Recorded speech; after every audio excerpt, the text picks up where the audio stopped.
I've been rejected, taken many times in my life. I won't take no for an answer anymore. Sing all these walls been erected, it's not my dream, yeah. But I won't let that be a problem anymore. If you won't stand with me, if you won't go with me, I'm gonna go on by myself. If you won't fight with me, if you don't believe in me, I'm gonna walk on by myself. I got this burning fire deep in my soul.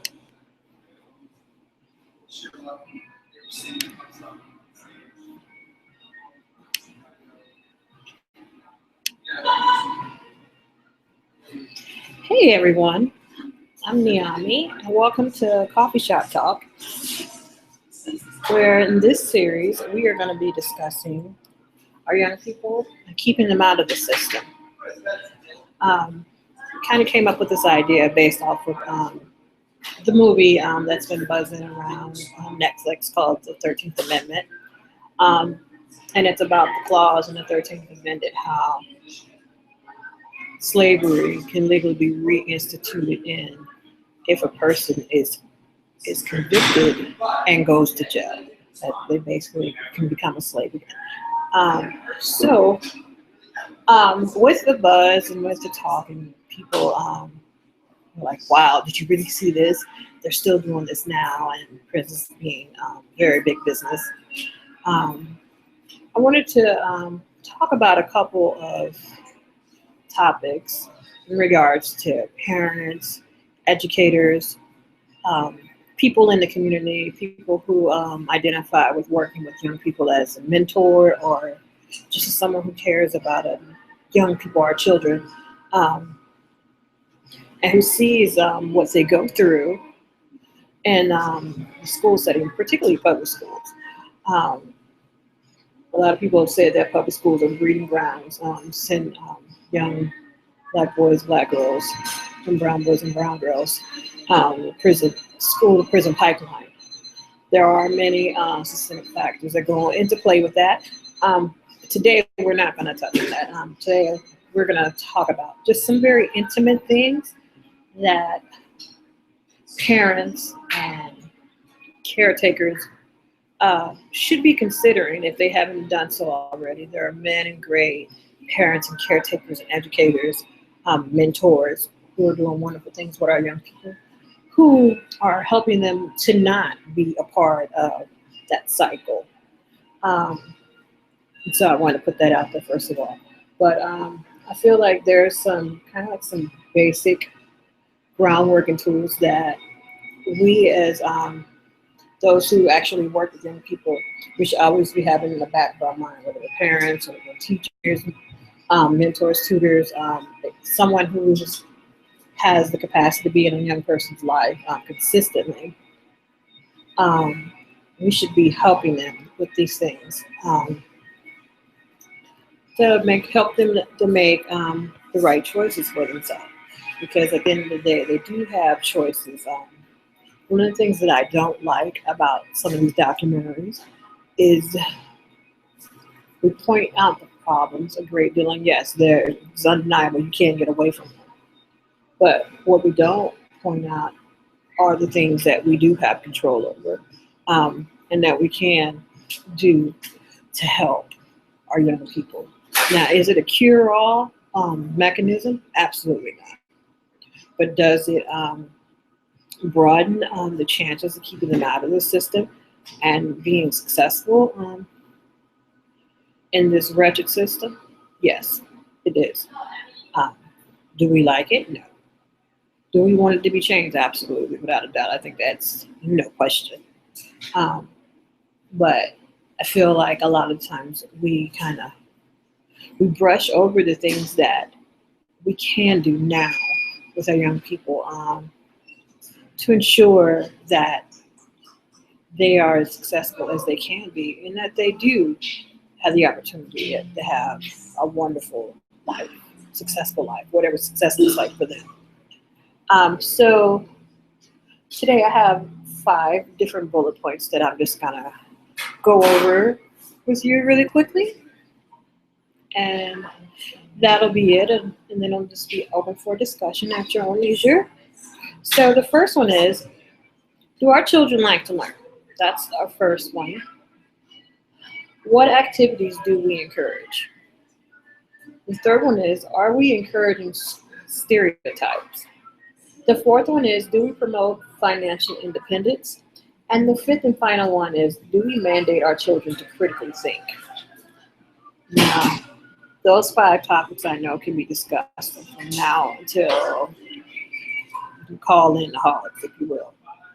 But those are the 5 that I wanted to start out with. And mind you, eventually I will be getting have some professionals in the education field, in the social work field, in the psychology field, to actually participate with me in these coffee shop talks to kind of share their ideas and expertise. But I kind of wanted to start it out with the groundwork of those 5 things that I just named. So the first one again is, do our children like to learn? What activities do we encourage? Are we encouraging stereotypes? Do we promote financial independence? And do we mandate our children to critically think? So with the first one is, do our children like to learn? I think innately all children love to learn. From the moment they come out the womb, their brains are learning their new world. So they're already learning by default. They're learning everything by touch, by feel, by smell, by sound, by crying, by crawling, by pushing things up, like they're learning. And it's up to adults to realize that when you have this young person, you have another human being that your sole responsibility is to get them ready to leave your home and to go out into this world, equipped with what they need to know and what they need to do, and not only to be able to survive, but to create a niche in this world of their own, where they'll be successful, they'll be able to contribute to society and to the world ultimately, and in a productive but an enjoyable manner, so that they can contribute in that way, where they don't just feel like, oh, woe is me, I can't do anything anyway. So I can tell you, when I was younger, I loved making up things to do. I loved acting out different characters. I loved doing dress up. I loved drawing. I also really enjoyed reading. But I didn't start enjoying reading because I just would pick up a book and start reading. I enjoyed reading because my mother didn't allow me to veg out and look at picture books. She made me read thick books from the age of 6 onward. I wasn't allowed to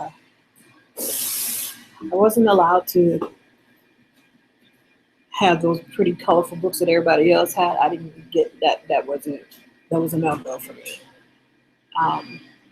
Now they were children's books, but they were above my said reading level, I suppose. The books were pretty. They were easy readers. There were easy readers that I remember, like they weren't difficult for me to comprehend when I was reading them.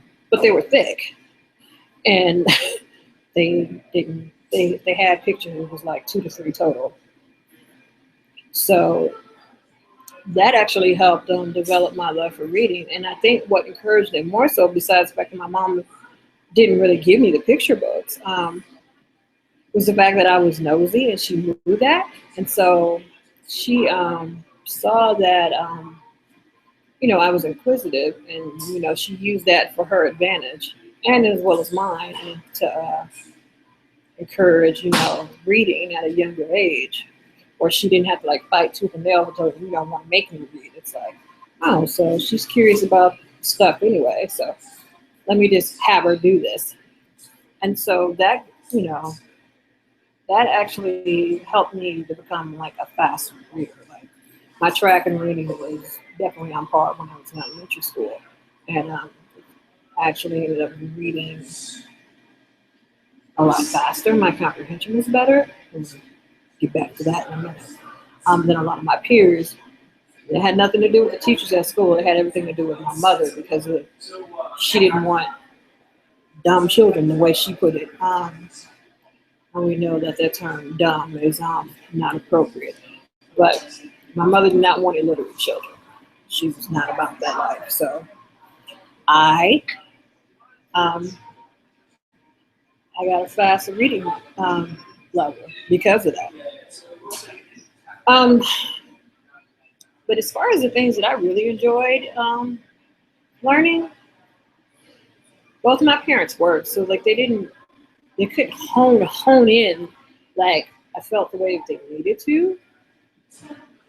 A lot of the things that I enjoyed doing, writing, or things dealing with the arts and science. Like I love science. I love learning about the plants. I love learning about how things work, and I love how like when you mix one thing and you're nothing, and then another reaction. Like I love that type of stuff, and I wish that you know that would have my parents would have paid a little bit more attention to that. But I don't fault them because you know certain parents, they're not taught what to look for in your children because as a parent, it's your responsibility to look for your child's greatness and to fine tune that. That's your responsibility. But if you don't know to look for that, or you just see it as, oh, there's this kid being bad, or oh, they're just being mischievous, oh, they're just getting into stuff, you're not going to pay attention to it. You're going to try to tell them not to do it. You're going to stop them from doing it. And inevitably, the child will stop doing it. They'll just stop thinking for themselves. Well, because if I do this, then I'm going to get in trouble. Or if I try to do something different, then I'm going to be looked at differently. So that was my own experience as a child. I feel that a lot of the enjoyment and luster of being a child gets stripped away from some children, whereas other children, the sky is the limit. And I would like to just talk on that point because it shouldn't be that way. Doesn't matter what your socioeconomic status is, doesn't matter what color your skin is. If you have children, if you've chosen to be a parent by circumstance or purposely done, then it is your responsibility to ensure that your child loves to learn. Your child should enjoy learning. Your child should not be scared to want to ask questions. Your child should not be scared to want to explore something different. I mean, I feel that a lot of times that adults, they become really strict with some of the things that they want children to do and not to do because of their own fears, because of their own experiences. And though it's understandable, you're stifling somebody else's opportunity for greatness because of your own fears, and that's not right. So, that first one, I would beg of you to ask yourself, do our children like to learn? And if they do, am I encouraging that learning experience no matter what it is, or am I stifling it? Am I scaring them away from wanting to learn because of my own fears, because of what was done to me? Point 2 is, what activities do we encourage? Well, I mean, again, depending on where you grow up at and who you live with, you may do a variety of activities. You might not do any activities at all. My parents were strict, so our activities were limited to church and being at home. Now we did things as a family when my dad was in town. He was a truck driver, so he'd be gone throughout the week and be home on the weekends. So we would do things as a family when he would be home if he wasn't like too tired. But generally speaking, like our activities were anything that was going on in the church, and then we'd be at home. So that was the scope of our activities. We could go outside and play or whatnot, but we weren't involved in too many things. Like I didn't start getting involved into activities until I got a little bit older. Like when I was younger, I was in the house. Like that's pretty much that was the scope of what I could do. And I think it had more to do with control factor. Parents not wanting us to go anywhere and get into trouble.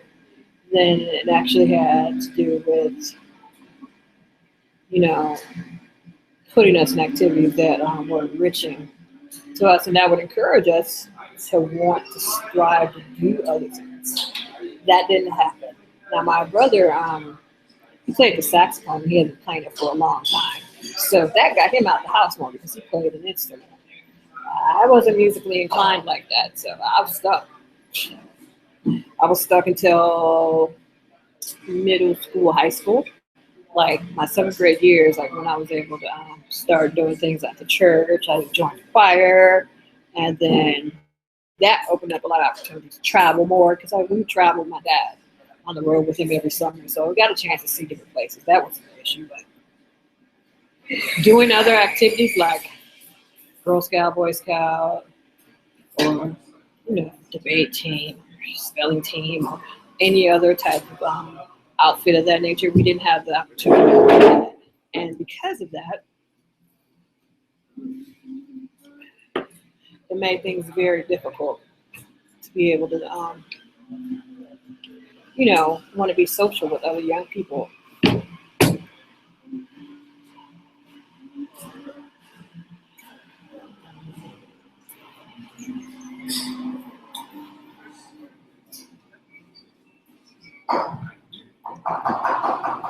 And it looks like I have someone that's going to be sitting next to me.